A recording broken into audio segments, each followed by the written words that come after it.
Mes bien-aimés, rassemblez-vous ce soir alors que je vous parle des vérités profondes que les premiers disciples comprenaient, des mystères qu'ils chérissaient, des réalités qu'ils vivaient quotidiennement. L'Église primitive possédait une compréhension de mon Fils qui a été obscurcie par les siècles, voilée par la tradition, oubliée dans la poussière du temps. Ce soir, je ravive ces flammes anciennes, je restaure ces vérités perdues, je vous rappelle ce que signifiait vraiment suivre le Christ dans ses premiers jours glorieux. Les premiers croyants ne connaissaient pas Jésus simplement comme un enseignant du passé. Ils le connaissaient comme une présence vivante, respirante, réelle. Chaque matin, ils se réveillaient en s'attendant à le rencontrer. Chaque repas était partagé avec la conscience de sa présence à table. Chaque conversation était tenue avec la connaissance qu'il écoutait, participait, guidait leurs paroles. Ce n'était pas une métaphore pour eux. Ce n'était pas de la poésie spirituelle.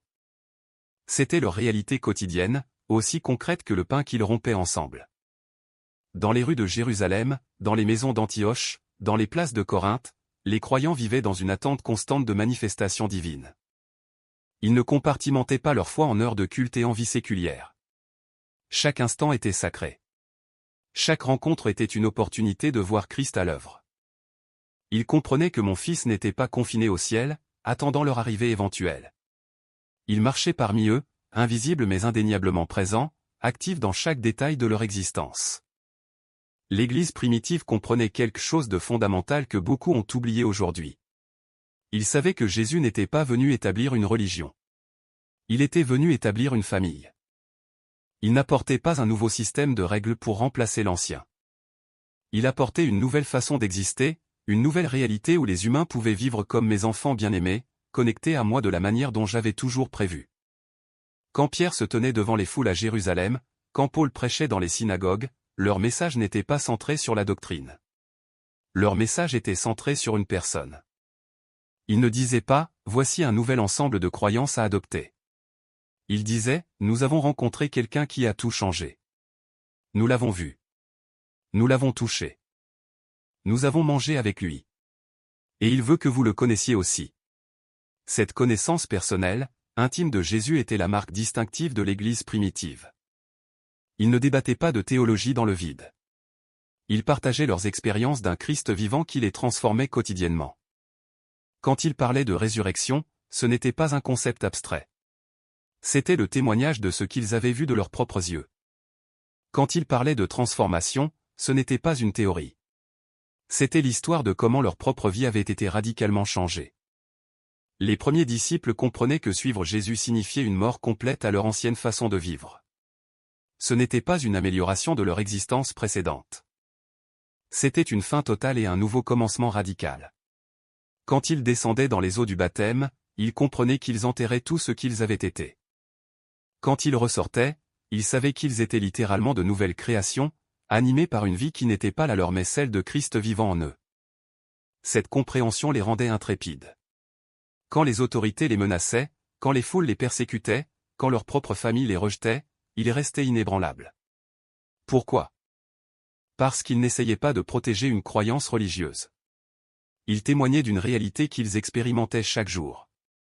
On ne peut pas menacer quelqu'un pour qu'il nie ce qu'il sait être vrai par expérience directe.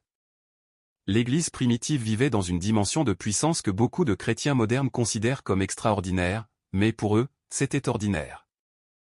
Les malades étaient guéris régulièrement. Les démons étaient chassés comme une partie normale du ministère.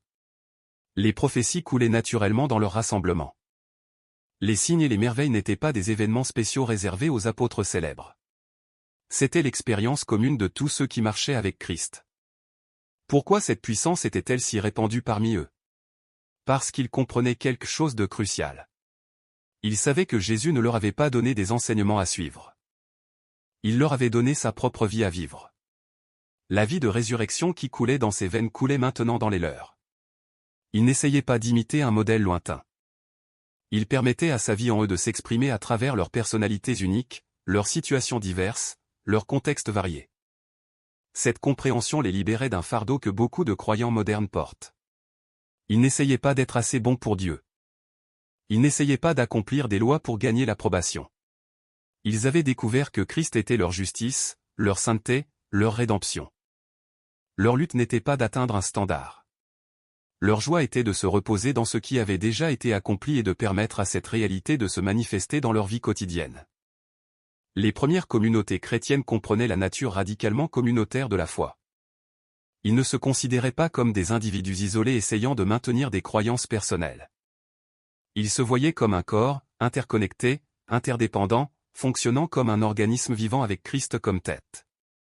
La souffrance d'un membre était ressentie par tous. La joie d'un membre était partagée par tous. Ils portaient littéralement les fardeaux les uns des autres parce qu'ils comprenaient qu'ils étaient littéralement un en Christ. Cette unité se manifestait de manière pratique et radicale. Ils partageaient leurs biens matériels librement. Pas par obligation ou par règle, mais par l'amour qui débordait de leur cœur transformé. Quand quelqu'un avait un besoin, ceux qui avaient des ressources donnaient naturellement, joyeusement.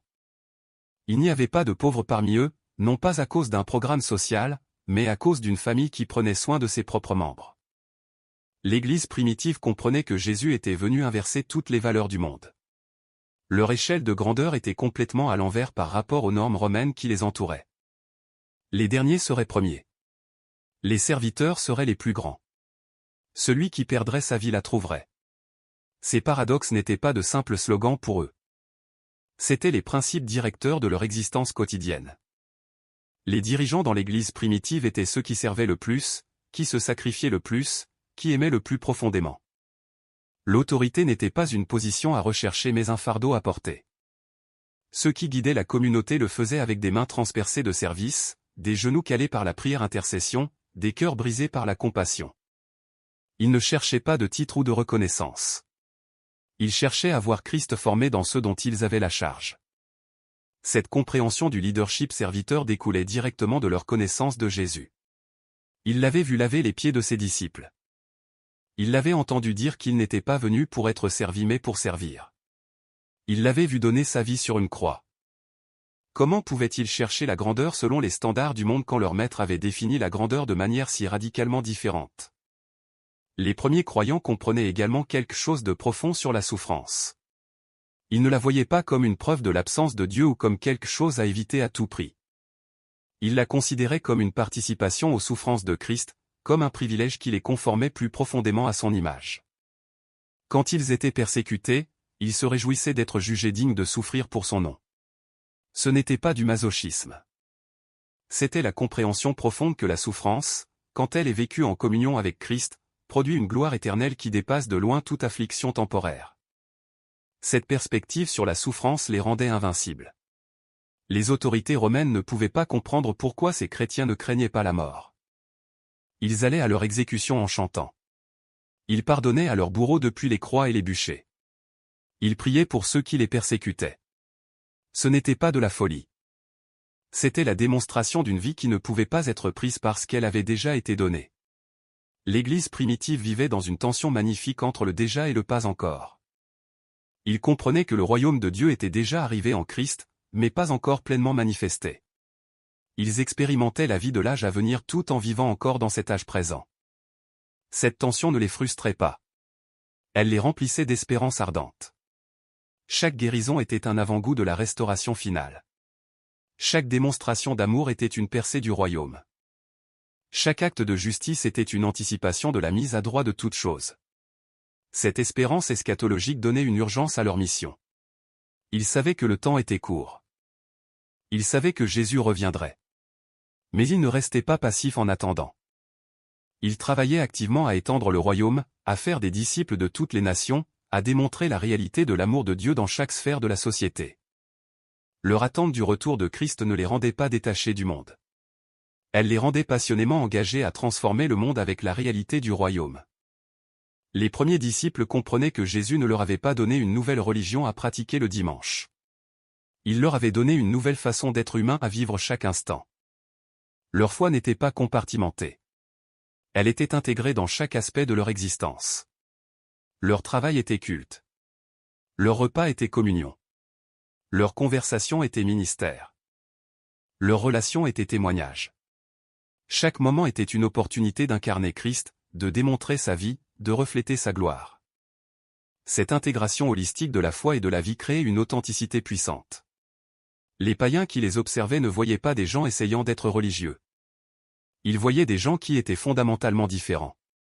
Ces chrétiens aimaient d'une manière que le monde ne pouvait pas comprendre. Ils pardonnaient quand la vengeance aurait été justifiée. Ils servaient sans attendre de retour. Ils donnaient sans calculer le coût. Ils vivaient comme si un autre monde était possible, et leur vie en était la preuve. L'Église primitive comprenait la centralité absolue de la résurrection. Pour eux, la résurrection n'était pas simplement un événement historique à croire. C'était la puissance qui opérait en eux maintenant. La même puissance qui avait ressuscité Jésus des morts vivait en eux, transformant leurs esprits mortels, renouvelant leurs forces, les rendant capables de vivre une vie qu'ils ne pourraient jamais vivre par leur propre force. Cette conscience de la puissance de résurrection à l'œuvre en eux les libérait de l'esclavage du péché. Ils ne se considéraient plus comme des pécheurs essayant de faire mieux. Ils se voyaient comme de nouvelles créations en qui la justice de Christ demeurait. Ils n'essayaient pas de devenir justes. Ils apprenaient à vivre à partir de la justice qui leur avait été donnée en Christ. Cette compréhension transformait leur lutte contre le péché d'une bataille désespérée en une marche vers une victoire déjà assurée. Les premiers croyants comprenaient également la nature corporative de la rédemption. Ils ne pensaient pas simplement en termes de salut individuel. Ils comprenaient que Dieu rachetait un peuple, créait une nouvelle humanité en Christ. Leur identité n'était pas principalement comme individus isolés mais comme membres d'un corps, pierre dans un temple, branche sur une vigne. Cette identité corporative façonnait tout, de leur culte à leur éthique, de leur mission à leurs relations. Cette perspective corporative les rendait radicalement inclusifs.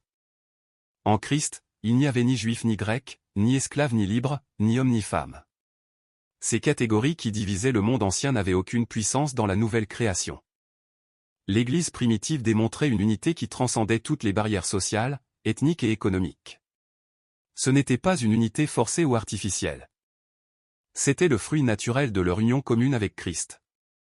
L'Église primitive comprenait que Jésus était venu révéler le Père. Pour eux, connaître Christ était connaître Dieu. Ils ne séparaient pas Jésus de Yahvé. Ils ne voyaient pas l'Ancien Testament comme présentant un Dieu différent du Nouveau Testament. Ils comprenaient que le même Dieu qui avait libéré Israël d'Égypte s'était maintenant révélé pleinement en Christ. Jésus était l'explication de qui Dieu avait toujours été. Il était la clarification parfaite du caractère divin. Cette compréhension de Jésus comme révélation complète du Père transformait leur conception de Dieu. Ils ne craignaient plus un juge distant et colérique. Ils se réjouissaient en un Père aimant qui les avait attirés à lui à travers Christ. Ils ne se prosternaient pas devant un tyran exigeant la perfection. Ils se reposaient dans les bras d'un Sauveur qui leur donnait sa propre perfection. Leur relation avec Dieu n'était plus définie par la peur et l'obligation mais par l'amour et la confiance. Les premiers disciples comprenaient le rôle central de l'Esprit Saint. Ils ne le considéraient pas comme une influence impersonnelle ou une puissance mystique. Ils le connaissaient comme la présence personnelle de Jésus avec eux. Le Saint-Esprit n'était pas un substitut pour Christ absent. Il était Christ présent d'une nouvelle manière, non plus limité à un seul corps à un seul endroit, mais capable d'habiter dans tous les croyants simultanément. Cette compréhension du Saint-Esprit rendait leur vie quotidienne une aventure de dépendance divine. Ils n'essayaient pas d'accomplir la volonté de Dieu par leurs propres efforts. Ils apprenaient à écouter l'Esprit, à lui obéir, à coopérer avec son œuvre en eux. Quand Pierre se tenait devant le Sanhédrin, il ne s'appuyait pas sur des arguments préparés. Il parlait selon que l'Esprit lui donnait de s'exprimer. Quand Paul planifiait ses voyages missionnaires, il ne suivait pas simplement une stratégie logique. Il était guidé par l'Esprit, même quand cela n'avait pas de sens humain. L'Église primitive comprenait que la prière n'était pas une technique pour obtenir ce qu'ils voulaient de Dieu. C'était une conversation avec leur Père bien-aimé.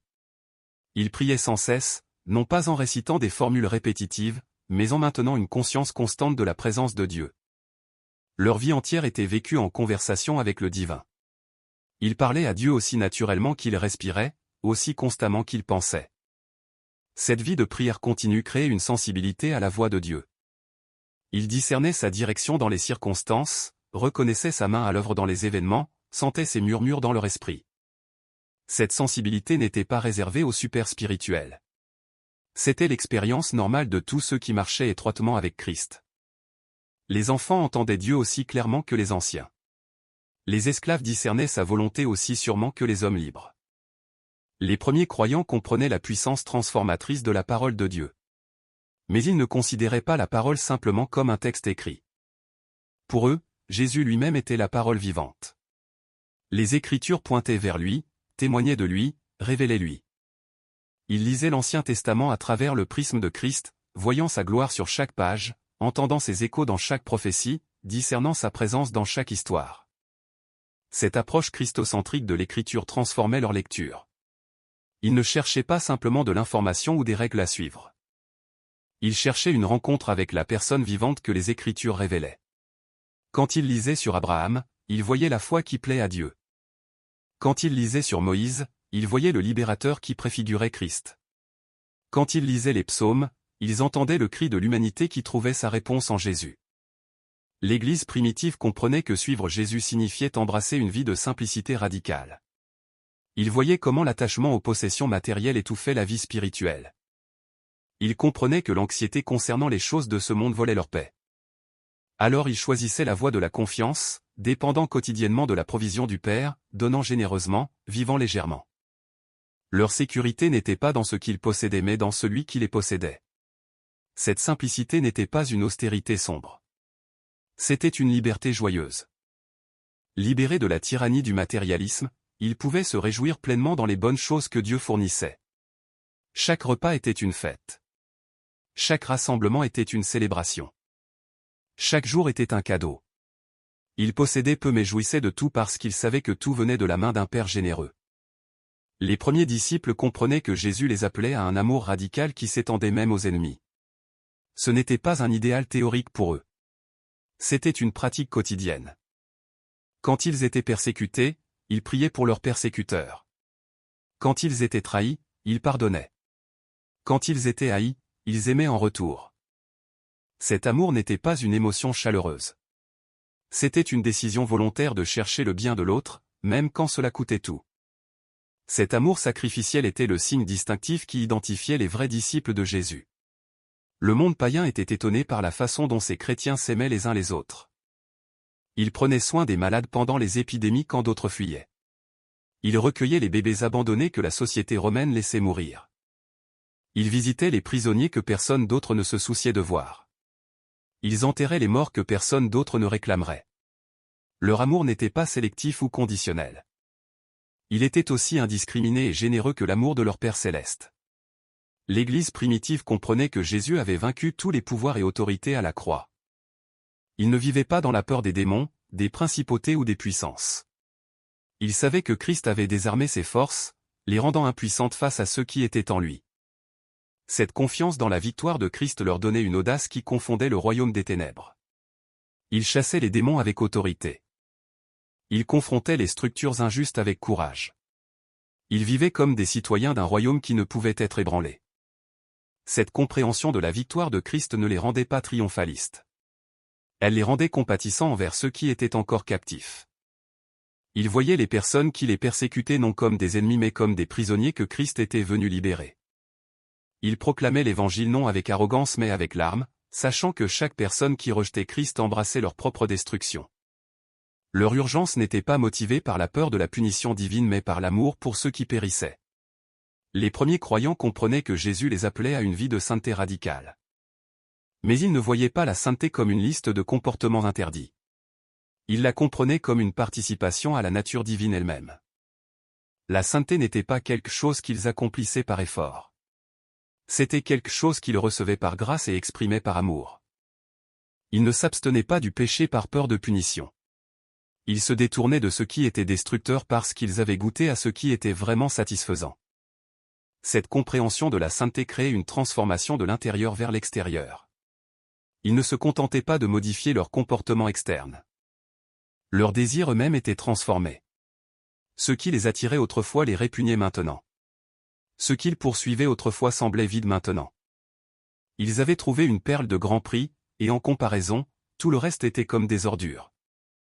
Cette transformation radicale des affections était l'œuvre du Saint-Esprit, les conformant progressivement à l'image de Christ. L'Église primitive comprenait l'importance cruciale de la communion eucharistique. Quand ils rompaient le pain ensemble, ils ne participaient pas à un simple rituel mémoriel. Ils rencontraient le Christ ressuscité. Ils se proclamaient sa mort jusqu'à ce qu'il vienne. Ils se nourrissaient de lui spirituellement. La table du Seigneur était le lieu où le ciel touchait la terre, où le visible et l'invisible se rencontraient, où la communauté trouvait son centre et sa source. Cette compréhension de l'Eucharistie façonnait leur vie communautaire. Ils mangeaient ensemble fréquemment, et chaque repas partagé portait des échos de ce repas sacré.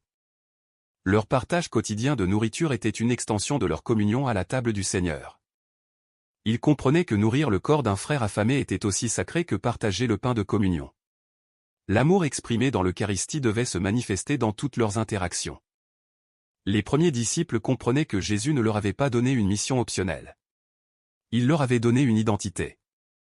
Ils n'étaient pas simplement des croyants qui faisaient occasionnellement du ministère. Ils étaient des témoins, des ambassadeurs, des porteurs de lumière dans un monde obscur. Partout où ils allaient, ils apportaient la présence de Christ. Tout ce qu'ils faisaient était une opportunité de représenter le royaume. Chaque conversation était potentiellement une annonce de l'Évangile. Cette compréhension de l'identité missionnelle signifiait qu'ils ne séparaient pas l'évangélisation de la vie quotidienne. Ils ne planifiaient pas des événements spéciaux pour partager leur foi. Leur foi débordait naturellement dans chaque interaction. Le marchand du marché parlait de Jésus en vendant ses marchandises. L'esclave témoignait de Christ en servant son maître. La mère enseignait à ses enfants tout en racontant les œuvres de Dieu. L'Évangile n'était pas un message qu'ils livraient occasionnellement. C'était la réalité dans laquelle ils vivaient constamment. L'Église primitive comprenait que Jésus avait détruit le mur de séparation entre juifs et gentils. Ils voyaient la croix comme le lieu où toutes les divisions humaines étaient abolies.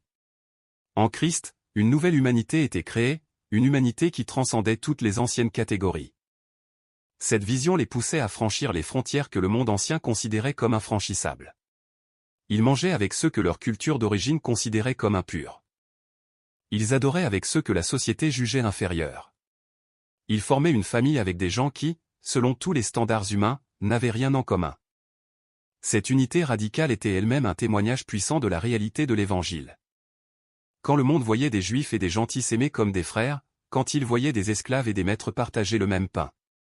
Quand il voyait des hommes et des femmes servir ensemble dans le ministère, il voyait la preuve qu'un nouveau monde était possible.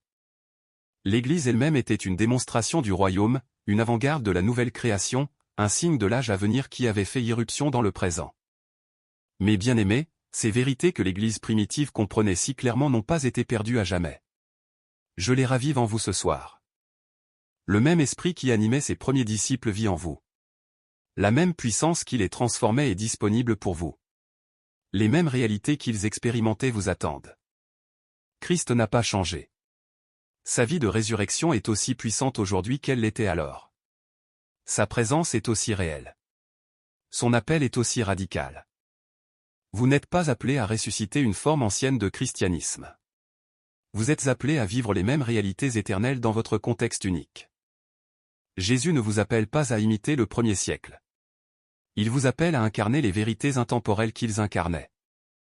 Il vous invite à connaître ce qu'ils connaissaient, à vivre ce qu'ils vivaient, à démontrer ce qu'ils démontraient. Aujourd'hui, je vous appelle à redécouvrir la présence vivante de Christ. Ne vous contentez pas de doctrine sur lui. Cherchez une rencontre avec lui. Ne vous satisfaites pas d'histoire à son sujet. Poursuivez une relation avec lui. Il est aussi disponible pour vous qu'il l'était pour eux. Il est aussi désireux de se révéler. Il attend que vous le cherchiez de tout votre cœur.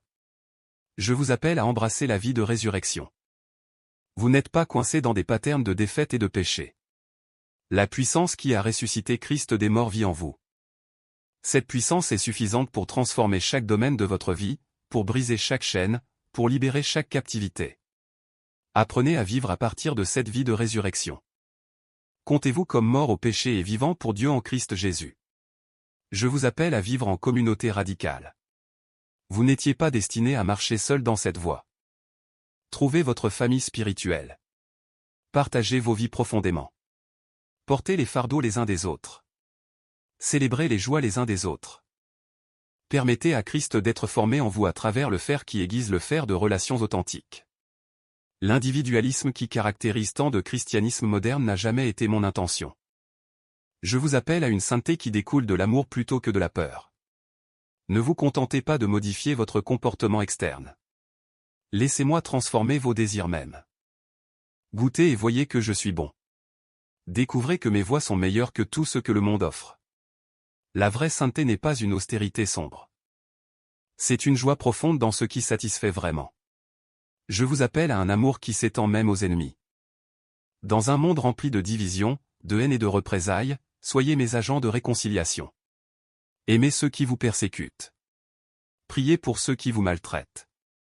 Rendez le bien pour le mal. Cet amour radical est la preuve que vous êtes vraiment mes enfants, car c'est ainsi que j'aime. Je vous appelle à une vie de prière continue. Ne compartimentez pas votre communion avec moi en moment de prière désigné. Vivez votre vie entière en conversation constante avec moi. Parlez-moi tout au long de votre journée. Écoutez mes murmures dans votre esprit. Apprenez à reconnaître ma voix dans les circonstances. Pratiquez ma présence jusqu'à ce que la conscience de moi devienne aussi naturelle que la respiration. Je vous appelle à une simplicité radicale. Libérez-vous de l'esclavage du matérialisme. Trouvez votre sécurité en moi plutôt que dans vos possessions. Donnez généreusement. Vivez légèrement. Faites confiance à ma provision. Vous découvrirez que moins est vraiment plus quand vous avez moi comme votre trésor suprême. Je vous appelle à marcher dans la puissance du Saint-Esprit. Ne vous appuyez pas sur vos propres forces. Ne comptez pas sur vos propres capacités. Apprenez la dépendance divine. Écoutez l'Esprit. Obéissez à ses murmures.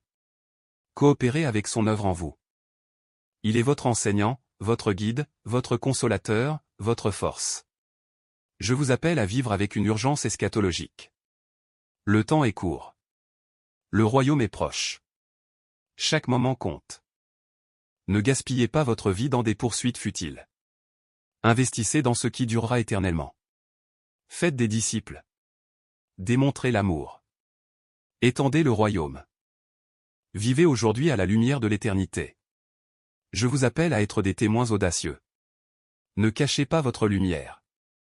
Ne taisez pas votre témoignage. Parlez de ce que vous avez vu et entendu. Racontez l'histoire de comment je vous ai transformé. Proclamez la bonne nouvelle que le royaume de Dieu est proche. Laissez votre vie entière être un témoignage de ma réalité. Mes bien-aimés, ces vérités que l'Église primitive comprenait ne sont pas hors de votre portée. Elles sont votre héritage en Christ. Elles sont disponibles pour vous maintenant. Le même Jésus qui marchait avec eux marche avec vous. Le même esprit qui les remplissait vous remplit. La même vie qui les transformait vous transforme. Ne regardez pas en arrière avec nostalgie vers un âge d'or qui a disparu. Regardez en avant avec espoir vers la gloire qui sera révélée. Les meilleures œuvres de l'Église ne sont pas derrière nous. Elles sont devant nous. La plus grande démonstration de la puissance de Christ n'est pas dans le passé. Elle arrive dans votre génération. Je ravive les vérités anciennes pour libérer de nouvelles expressions de mon amour et de ma puissance dans le monde. Levez-vous, mes enfants. Embrassez ces réalités. Vivez ces vérités. Soyez l'Église que j'ai toujours voulu que vous soyez. Connais Christ comme les premiers disciples le connaissaient. Marche dans la puissance dans laquelle il marchait. Aime avec l'amour qu'il démontrerait. Transforme votre monde comme ils ont transformé le leur. L'esprit qui était sur eux est sur vous. La puissance qui coulait à travers eux coule à travers vous. La vie qu'ils vivaient est la vie pour laquelle vous avez été créés. Ce n'est pas un rêve lointain. C'est votre réalité actuelle en Christ. Réveillez-vous à qui vous êtes vraiment. Embrassez ce que vous avez vraiment reçu. Vivez à partir de la plénitude qui est vraiment vôtre. Ce soir, alors que vous fermez vos yeux et entrez dans le repos, laissez ces vérités s'enfoncer profondément dans votre esprit. Laissez-les prendre racine dans votre cœur. Permettez-leur de germer dans votre vie. Demain, quand vous vous réveillerez, réveillez-vous à la conscience de ma présence. Marchez dans la réalité de la vie de résurrection. Vivez comme le témoin audacieux que vous êtes destiné à être. L'Église que j'ai toujours voulu existe maintenant en vous. Le royaume que j'ai proclamé est disponible pour vous maintenant. La vie que les premiers disciples ont vécue vous attend maintenant. Ne vous contentez pas de moi. Ne vous installez pas dans la médiocrité. Poursuivez la plénitude de tout ce que je vous ai donné en Christ. Vous êtes mes bien-aimés. Vous êtes mes choisis. Vous êtes mes enfants. Je vous ai appelés hors des ténèbres dans ma lumière merveilleuse. Je vous ai transféré du royaume des ténèbres au royaume de mon Fils bien-aimé. Je vous ai fait asseoir avec Christ dans les lieux célestes. Cette réalité spirituelle doit se manifester dans votre vie quotidienne. Vivez donc comme qui vous êtes vraiment. Marchez dans la dignité de votre véritable identité. Embrassez la plénitude de votre héritage. Vous êtes plus que des pécheurs sauvés par grâce, bien que cela soit glorieusement vrai. Vous êtes de nouvelles créations. Vous êtes la justice de Dieu en Christ. Vous êtes le temple du Saint-Esprit. Vous êtes les enfants du Dieu Très-Haut. Cette nuit, reposez dans ces vérités. Laissez-les laver sur vous comme des vagues de grâce rafraîchissantes. Permettez-leur de pénétrer dans les profondeurs de votre être. Demain est un nouveau jour, une nouvelle opportunité de vivre ces réalités anciennes de manière nouvelle. Je marche avec vous. Mon esprit vous guide. Ma grâce vous soutient. Ma puissance vous fortifie. Vous n'êtes pas seul dans ce voyage. Vous êtes entouré d'une grande nuée de témoins. Ceux qui ont marché cette voie avant vous encouragent maintenant. Leur témoignage résonne à travers les âges. Leur vie démontre ce qui est possible quand des hommes et des femmes ordinaires s'abandonnent pleinement à un Dieu extraordinaire. Rejoignez-vous à cette compagnie glorieuse. Prenez votre place dans cette procession éternelle. Ajoutez votre voix à leur chant. Ajoutez votre témoignage au leur.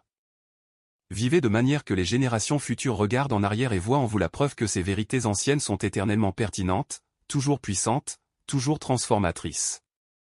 Je vous bénis ce soir avec le repos profond. Je vous bénis avec des rêves qui rafraîchissent votre esprit. Je vous bénis avec le réveil dans une nouvelle conscience de ma présence. Je vous bénis avec le courage de vivre ces vérités. Je vous bénis avec la sagesse de discerner ma voie. Je vous bénis avec la force de marcher dans mes voies. Dormez en paix, mes bien-aimés. Réveillez-vous dans la joie. Marchez dans la puissance. Vivez dans l'amour. Vous êtes mien, et je suis vôtre, maintenant et pour toujours.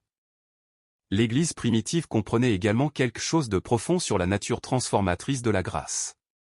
Ils ne voyaient pas la grâce simplement comme le pardon des péchés passés. Ils la comprenaient comme une puissance active qui les habilitait à vivre une nouvelle vie. La grâce n'était pas seulement la main de Dieu les sauvant de la noyade. C'était la présence de Dieu leur apprenant à marcher sur l'eau.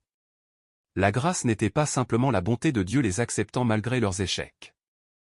C'était la puissance de Dieu les transformant en l'image de Christ. Cette compréhension de la grâce créait une liberté magnifique. Ils ne vivaient pas sous le poids de la culpabilité et de la honte. Ils marchaient dans la confiance joyeuse que l'amour de Dieu pour eux était inébranlable, indépendant de leurs performances. Cette assurance ne les rendait pas complaisants. Elle les rendait audacieux. Sachant qu'ils étaient aimés pleinement, ils risquaient librement. Sachant que leur identité était sécurisée en Christ, ils se lançaient courageusement dans des aventures de foi. Les premiers croyants comprenaient le rôle central de l'adoration dans leur vie. Mais leur adoration n'était pas confinée à des moments ou des lieux spécifiques. Leur vie entière était adoration. Quand ils travaillaient comme pour le Seigneur. Quand ils parlaient, leurs paroles étaient offertes comme des sacrifices de louange. Quand ils servaient, leur service était culte. Chaque activité ordinaire était transformée en un acte d'adoration quand elle était faite avec conscience de la présence de Dieu et pour sa gloire. Cette vie d'adoration continue créer une atmosphère de joie qui perdurait même dans les circonstances les plus difficiles. Paul et Silas chantaient dans la prison. Les martyrs louaient en allant au bûcher. Les persécutés se réjouissaient quand leurs biens étaient confisqués. Cette joie n'était pas une émotion superficielle dépendante de circonstances favorables. C'était une joie profonde enracinée dans la réalité de qui Dieu était et de ce qu'il avait fait pour eux en Christ. L'Église primitive comprenait l'importance du repos sabbatique. Mais ils ne le voyaient pas comme une obligation légaliste. Ils le comprenaient comme un cadeau de grâce, une invitation à cesser leur propre effort et à se reposer dans l'œuvre accomplie de Christ. Le vrai repos sabbatique n'était pas un jour par semaine. C'était une posture de l'âme, une façon de vivre qui reconnaissait que Dieu était à l'œuvre et qu'ils pouvaient cesser de s'efforcer anxieusement pour accomplir par leur propre force. Cette compréhension du repos créait une paix qui confondait le monde. Dans une culture romaine obsédée par l'accomplissement et le statut, ces chrétiens trouvaient leur valeur en Christ plutôt que dans leur réalisation. Ils travaillaient diligemment, mais ils ne trouvaient pas leur identité dans leur travail. Ils poursuivaient l'excellence, mais ils ne dépendaient pas du succès pour leur sentiment de valeur. Ils se reposaient dans l'œuvre accomplie de Christ, et de ce lieu de repos, ils servaient joyeusement sans anxiété. Les premiers disciples comprenaient que Jésus était venu inaugurer un nouveau jour, le 8e jour de la création. Le dimanche, le premier jour de la semaine, était le jour de la résurrection. C'était le jour où la nouvelle création avait commencé. Quand ils se rassemblaient le premier jour de chaque semaine, ils célébraient non seulement un événement passé mais une réalité présente. Ils vivaient déjà dans l'âge nouveau. Ils participaient déjà à la nouvelle création. Chaque rassemblement dominical était une affirmation que le monde ancien passait et que le nouveau était arrivé. Cette perspective eschatologique influençait tout. Ils ne vivaient pas pour préserver le statu quo. Ils vivaient pour manifester le royaume à venir. Chaque acte de justice était une anticipation du jour où la justice couvrirait la terre comme les eaux couvrent la mer. Chaque acte de guérison était un avant-goût du jour où il n'y aurait plus de maladie ni de mort. Chaque acte de réconciliation préfigurait le jour où toute chose serait réunie en Christ. L'Église primitive comprenait la signification profonde du baptême. Ce n'était pas un rituel d'initiation ou un symbole vide. C'était une participation mystique à la mort et à la résurrection de Christ. Quand ils descendaient dans l'eau, ils mouraient littéralement à leur ancienne identité. Quand ils ressortaient, ils ressuscitaient littéralement dans une nouvelle vie. Le baptême n'était pas simplement un témoignage de ce qui s'était déjà produit spirituellement. C'était le moment où la réalité spirituelle devenait concrète, visible, tangible. Cette compréhension du baptême créait une ligne de démarcation claire. Il y avait un avant et un après. Il y avait l'ancienne vie et la nouvelle. Le baptême marquait la transition d'une façon d'exister à une autre. C'était une déclaration publique qu'ils appartenaient maintenant à Christ, qu'ils étaient morts au monde et vivants pour Dieu. Cette clarté créait une identité forte. Ils savaient qui ils étaient. Ils savaient à qui ils appartenaient. Cette certitude les soutenait à travers toutes les épreuves. Les premiers croyants comprenaient que Jésus les appelait à une vigilance constante. Ils devaient veiller et prier, toujours alertes, toujours prêts.